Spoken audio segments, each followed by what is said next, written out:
Perkenalkan, nama saya Lisna Nurfadila Ramadhani dari kelas 12 IPA 5. Saya akan menjelaskan materi sifat koligatif larutan. Sebelum kita membahas lebih jauh, kita harus mengetahui apa itu sifat koligatif larutan.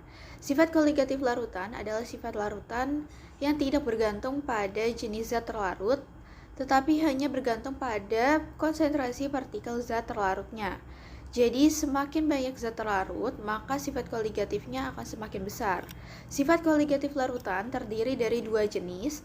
Yang pertama ada sifat koligatif larutan elektrolit, dan yang kedua ada sifat koligatif larutan non-elektrolit. Dua jenis sifat koligatif larutan. Yang pertama ada sifat koligatif larutan elektrolit, atau larutan yang dapat menghantarkan listrik. Dan yang kedua ada sifat koligatif larutan non-elektrolit atau larutan yang tidak dapat menghantarkan listrik. Sifat koligatif larutan memiliki 4 sifat. Yang pertama ada penurunan tekanan uap, yang kedua ada kenaikan titik didih, yang ketiga ada penurunan titik beku, dan yang keempat ada tekanan osmotik.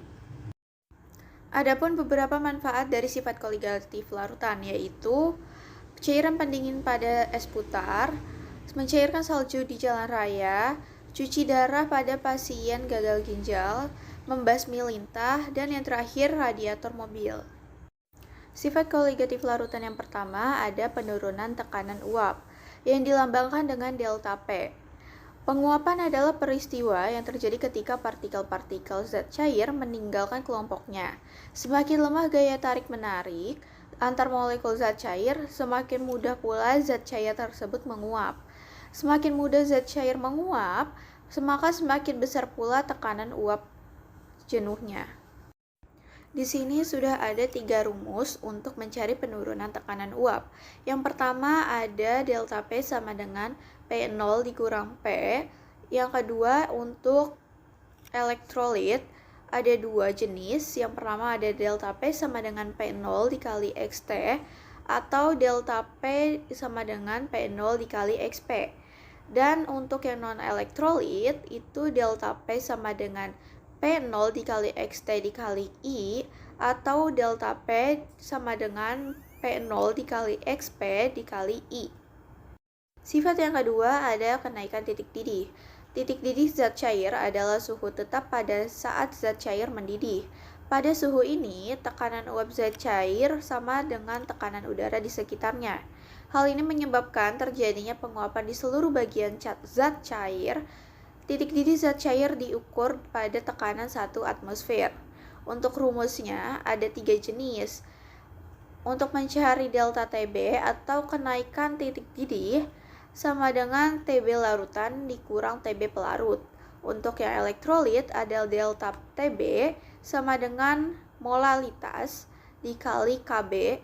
Dan untuk yang non-elektrolit ada delta TB sama dengan molalitas dikali Kb lalu dikali I. Sifat yang ketiga ada penurunan titik beku atau yang dilambangkan dengan delta TF. Titik beku larutan merupakan suhu yang dimana ketika tekanan uap cairan sama dengan tekanan uap padatannya, atau titik yang dimana air mulai membeku. Titik beku normal suatu zat adalah suhu ketika zat meleleh atau membeku pada tekanan 1 atmosfer atau keadaan normal.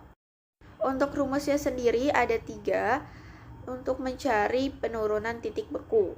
Yang pertama delta TF sama dengan TF pelarut dikurang TF larutan. Lalu untuk elektrolit delta TF sama dengan molalitas dikali Kf. Untuk yang non-elektrolit itu delta TF sama dengan molalitas dikali Kf lalu dikali I. Sifat yang terakhir atau sifat yang keempat adalah tekanan osmotik atau yang dilambangkan dengan P. Peristiwa osmosis merupakan proses pemindahan molekul pelarut dari satu larutan encer ke larutan yang lebih pekat, atau dari satu pelarut murni ke suatu larutan melalui selaput semi-permeabel. Keberlangsungan peristiwa osmosis akan terus terjadi sampai suatu keseimbangan atau hingga kedua larutan isotonis tercapai. Untuk rumusnya terdiri dari 2 jenis. Yang pertama ada rumus untuk elektrolit, yaitu Pi sama dengan molaritas dikali R dikali T, lalu dikali I. Sedangkan yang untuk yang non-elektrolit, itu Pi sama dengan molaritas dikali R dan dikali T. Karena tadi kita sudah membahas mengenai sifat koligatif larutannya, sekarang kita akan membahas contoh soal dari sifat koligatif larutan. Di sini saya akan menjelaskan contoh soal dari penurunan tekanan uap. Tekanan uap air pada 25 derajat Celcius adalah 20,4 mmHg. Jika ke dalam 90 gram air dengan MR 18 dilarutkan 18 gram sukrosa, MR-nya 180, berapakah penurunan tekanan uap larutannya? Diketahui NT. Sebenarnya di sini kita mencari dulu NT atau mol terlarutnya dengan rumus gram per MR. Nah, gram ya kita ketahui 18 gram sukrosa karena yang terlarutnya itu adalah 18 gram sukrosa dilarutkan per 180, MR 180 sama dengan 1 banding 1 per 10 sama dengan 0,1 mol. Kita sudah menemukan mol terlarutnya. Lalu kita mencari mol pelarutnya dengan rumus yang sama, yaitu gram per mr. Di sini gramnya kita sudah ketahui, yaitu 90, karena pada soal dijelaskan jika ke dalam 90 gram air, maka artinya si air ini berfungsi sebagai si pelarut. Lalu mr-nya juga sudah diketahui, yaitu mr sama dengan 18.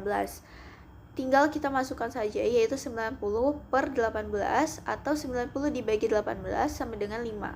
Jadi kita sudah mengetahui nih mol pelarutnya yaitu 5 mol. Kita juga sudah mengetahui P0-nya sama dengan 20,4 mmHg. Yang ditanya adalah delta P atau penurunan tekanan uapnya. Dengan cara delta P sama dengan P0 dikali XT sama dengan P0 dikali NT per NT plus NP. Jadi XT-nya ini kita jabarkan menggunakan rumus mencari XT. Sama dengan 20,4 karena P0-nya sama dengan 20,4. Lalu NT-nya tadi sudah kita ketemu yaitu 0,1 per 0,1 plus 5. 5-nya itu si NP yang sudah kita cari juga tadi. Sama dengan 20,4 dikali 0,1 per 5,1 sama dengan 2,04 per 5,1 sama dengan 0,4. Sekian penjelasan dari saya, semoga bermanfaat dan semoga bisa dipahami. Wassalamualaikum warahmatullahi wabarakatuh.